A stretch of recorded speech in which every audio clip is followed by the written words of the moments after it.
بسم الله الرحمن الرحيم۔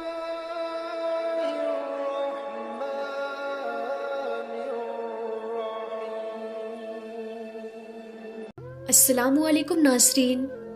پیارے ناظرین، ایک ایسا عذاب جس نے 3 بڑے شہروں کو نیست و نابود کر دیا۔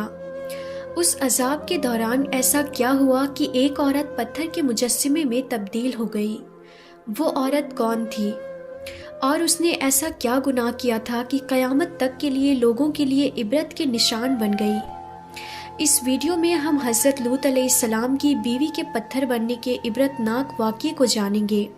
تو ناظرین، اس سے پہلے میری آپ سے گزارش ہے کہ اس واقعے کو مکمل طریقے سے سمجھنے کے لیے اس ویڈیو کو پورا ضرور دیکھیے گا، اور اگر ابھی تک آپ نے ہمارے چینل تابش علم کو سبسکرائب نہیں کیا ہے تو اسے بھی سبسکرائب کر دے اور پاس میں دیے گئے بیل آئیکن کو بھی دبا دے تاکہ ہماری ہر آنے والی ویڈیو کی نوٹیفیکیشن آپ تک پہنچتی رہے۔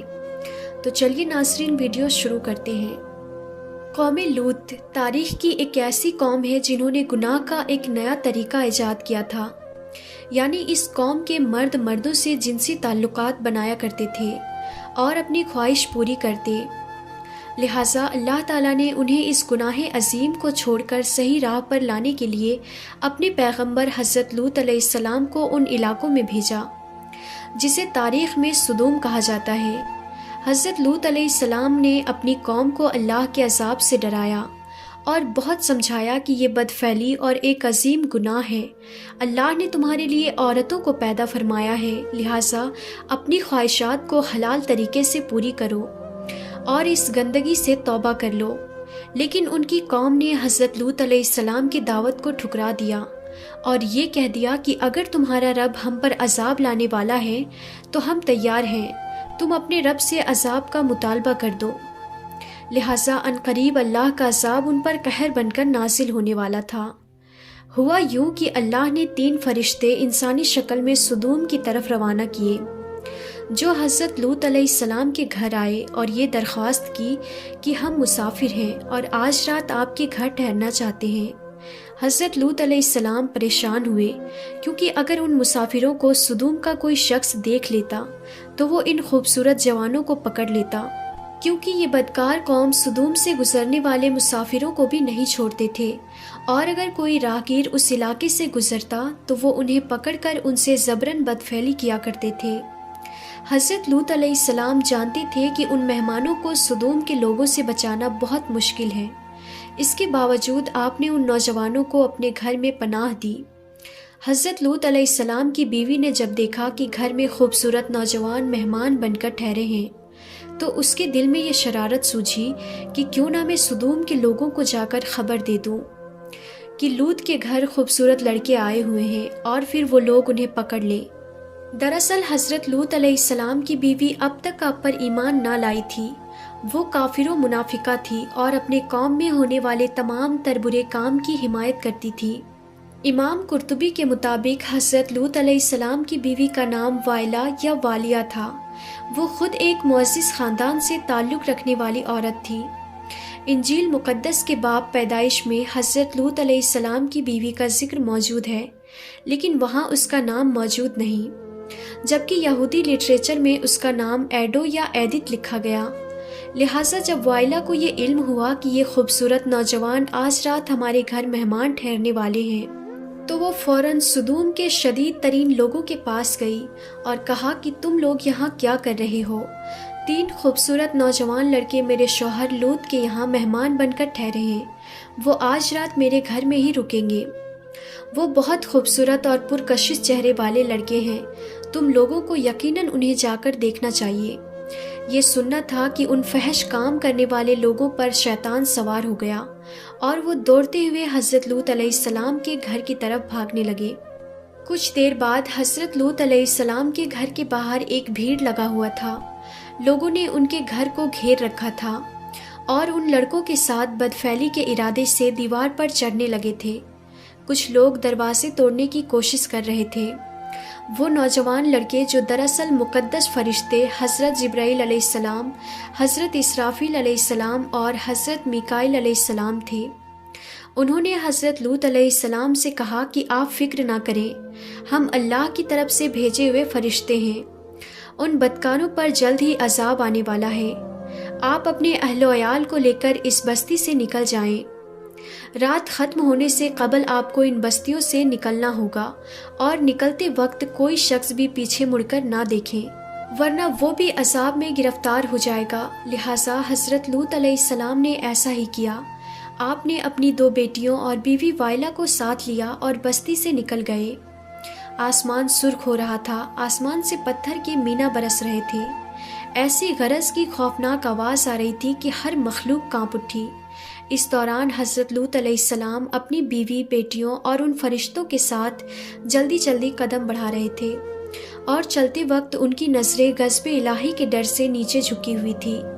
اچانک پتھر اور آگ کا ایک بڑا پتھر سدوم کے شہر کے بیچوں بیچ گرا، جس سے بہت خوفناک آواز آئی۔ لہٰذا حضرت لوط علیہ السلام کی منافقہ بیوی وائلہ، جو اپنی قوم کے بدکاروں سے محبت رکھتی تھی، اس نے پیچھے مڑ کر دیکھا اور کہا، ہائے رے میری قوم! اس کے بعد اس پر اللہ کے عذاب کا ایک پتھر اس کے اوپر گر پڑا، اور وہ بھی ہلاک ہو کر اسی جگہ بت بن گئی۔ آخر لوط علیہ السلام کی بیوی وائلہ نے پیچھے مڑ کر کیوں دیکھا تھا؟ ایسی کیا چیز تھی جو اسے پیچھے مڑنے پر مجبور کر رہی تھی؟ دراصل وائلہ کے دل میں دنیا کی محبت بسی ہوئی تھی۔ وہ اپنا گھر، مال و دولت اور لوگوں کو پیچھے چھوڑ کر آگے بڑھ رہی تھی۔ لہٰذا جب یہ سب تباہ ہو رہا تھا، اس وقت اس سے رہا نہ گیا اور اس نے پیچھے مڑ کر دیکھ لیا۔ انجیل کے کتاب لوکا کے مطابق جب حضرت عیسیٰ علیہ السلام کا وقت قریب آیا، یعنی آسمان پر اٹھائے جانے سے قبل، حضرت عیسیٰ علیہ السلام نے اپنے حواریوں کو بہت ساری نصیحتیں کی تھی۔ اس دوران آپ نے فرمایا تھا کہ حضرت لوط علیہ السلام کی بیوی کو یاد رکھو۔ حضرت عیسیٰ علیہ السلام نے حضرت لوط علیہ السلام کی بیوی کو یاد رکھنے کی نصیحت کیوں کی تھی؟ دراصل ایک طرف حضرت لوط علیہ السلام اور حضرت نوح علیہ السلام کی بیوی تھی، جو پیغمبروں کی بیوی ہونے کے باوجود کفر میں مبتلا رہی۔ وہی دوسری طرف فرعون کی بیوی ہے، جنہوں نے خدائی کے دعوے دار کے محل میں رہنے کے باوجود لا شریک معبود پر ایمان لا کر نجات حاصل کیا۔ لہٰذا اللہ نے قرآن مجید میں فرمایا، اللہ تعالیٰ کافروں کے لیے نوح اور لوط کی بیویوں کو بطور مثال پیش فرمایا ہے۔ وہ دونوں ہمارے بندوں میں سے 2 صالح بندوں کی نگاہ میں تھی، مگر انہوں نے اپنی شوہروں سے خیانت کی، تو وہ اللہ کے مقابلے میں ان دونوں کے کچھ کام نہ آ سکے، اور دونوں عورتوں سے کہہ دیا گیا کہ جہنم میں داخل ہونے والوں کے ساتھ داخل ہو جاؤ۔ اہل ایمان کے معاملے میں اللہ فرعون کی بیوی کی مثال پیش کرتا ہے۔ جب اس نے دعا کی کہ اے میرے رب، میرے لیے اپنے یہاں جنت میں ایک گھر بنا دے، مجھے فرعون اور اس کے عمل سے بچا، اور ظالم قوم سے مجھے نجات عطا فرما۔ آج اسرائیل اور اردن کے درمیان ایک ویران علاقہ پایا جاتا ہے۔ محققین کے مطابق یہ وہی جگہ ہے جہاں زمانہ قدیم میں 3 بڑے شہر آباد تھے، جن کا نام سدوم، عمورہ اور زگر تھے۔ یہی قوم لوط کا مسکن تھا۔ آج سدوم کے علاقے میں انسانی زندگی کا تصور بھی نہیں کی جا سکتی۔ یہاں مٹی برباد ہو چکی ہے، وہاں نہ پیڑ پودے لگائے جا سکتے ہیں اور نہ ہی کھیتی کی جا سکتی ہے، یہاں تک کہ پینے لائق پانی بھی موجود نہیں۔ کچھ سال پہلے اسرائیلی ریسرچر نے بحر مردار کے پاس ایک لمبے پتھر کا کھمبا دریافت کیا، جو دیکھنے میں تقریباً ایک انسان کی طرح لگتا ہے۔ دراصل یہ حضرت لوط علیہ السلام کی بیوی وائلہ کا مجسمہ ہے۔ یہ مجسمہ آج اردن کے ماؤنٹ سدوم نامی اس پہاڑی پر موجود ہے، جو نہ صرف ایک حیران کن کھمبا ہے بلکہ دنیا کے ہر شخص کے لیے نشان عبرت ہے۔ حضرت لوط علیہ السلام کی بیوی کے اس واقعے میں ہمارے لیے ایک عظیم پیغام ہے۔ دراصل آج ہمیں خود اپنے آپ سے پوچھنا چاہیے کہ کیا ہم واقعی اللہ پر مضبوطی سے ایمان رکھنے والے اور اس کے احکام پر عمل پیرا ہیں؟ کیا ہم کہیں حضرت لوط علیہ السلام کی بیوی جیسے تو نہیں، جو سب کچھ جاننے کے باوجود خدا سے دور ہے؟